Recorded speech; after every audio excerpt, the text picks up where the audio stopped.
Katie is een nie winsgewende organisasie wat op die been gebring is om presies 69 jaar terug om die boere, die plaasboere te ondersteun deur om voeding vir hulle diere te gee. Dit is in 'n tydperk waar daar baie droogtes was.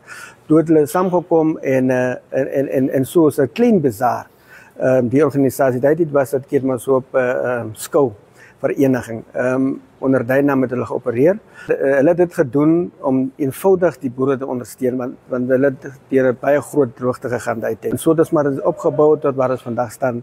Kyk, want ons het gesien in die tye hoekom ons die naam verander is, omdat ons ander sektors ingebring het, soos die industriële sektor, waar ons gesien het dat in die suide is daar vreeslike groot industrie en toerisme. As jy kyk, in die suide is dat een van die grootste toename is in die suide weens die toerisme.